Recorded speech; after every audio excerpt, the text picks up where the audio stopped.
সুপ্রভাত বন্ধুরা, কেমন আছেন? আরাধিকা ব্লগে আমাদের সবাইকে স্বাগত।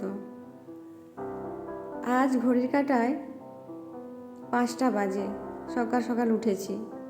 আজ বাড়িতে 2টা পুজো,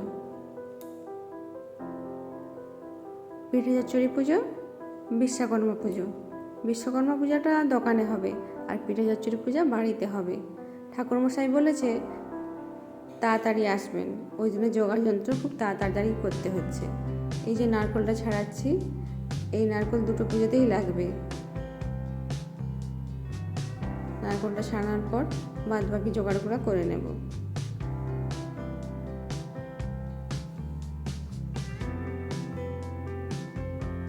এই যে জোগাড় হয়ে গিয়েছে, এখান থেকে কিছুটা আতপ চাল আমি এই চিকে বের করে নেব। জলে একটু ভিজিয়ে রাখতে হবে। এই আতপ চাল কুটেই আমাদের পূজার পিঠা বানানো হয়। এই যে আমাদের বলটি চালটা কুটছে। আমাদের পিঠে চচ্চড়ি পূজায় মেন হচ্ছে আতপ চাল, নারকেল, কালো জিরা আর লাগে নতুন খোলা। পুজোতে এসকা পিঠা বানানো হয়। এসকা পিঠা 21 পিস লাগে। আর আমাদের বাড়িতে আজ সব নিরামিষ, আমিষ খাওয়া চলে না। আর সারাদিন বাড়িতে কোনো ভাত রান্না হয় না, শুকনো খাবার খেতে হয়। এই যে আমার পিঠা রেডি। এখানে 21টা পিঠা আছে। আর এই যে ঠাকুরমশাই কাঁচা গোলাটা দিচ্ছে, এটা আমার পরিবারের যজন মেম্বার তজনের নামে দিয়ে এটা জলে ভাসাতে হয়। এটাই এই পুজোর নিয়ম। বাড়ির পুজো সেরে চলে এসেছি দোকানে। ঠাকুরমশাই স্ত্রী আগে এসে সব কিছু একটু এগিয়ে রাখছি। আজকের দিনে তো প্রচুর পূজা থাকে। চুলায় ঘি মাখানো হচ্ছে।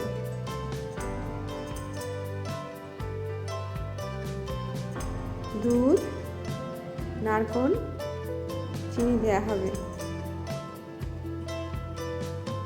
ঠাকুরমশাই এলে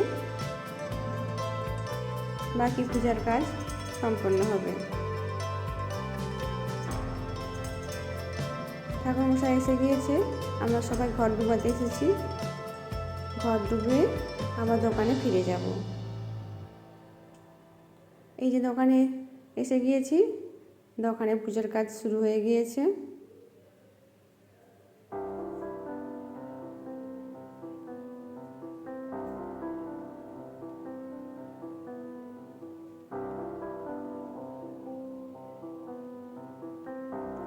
আমি ধুনোটা ধরিয়ে দিয়েছি।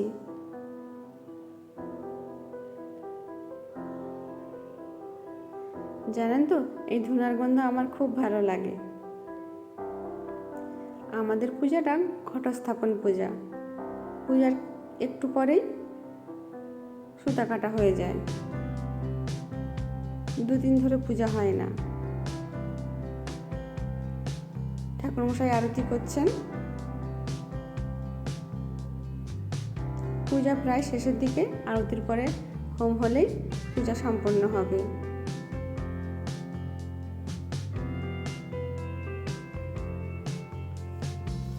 পুজো হয়ে গেলে সব কিছু গুছিয়ে তাড়াতাড়ি বাড়ির দিকে রওনা দিতে হবে। বাড়িতে ছেলে মেয়ে একা আছে, ওরা আসেনি। পুজোয় অনেক টাইম লাগে তো, এখানে ওরা বোর হয়। আজকের মতো নমস্কার, ভালো থাকবে।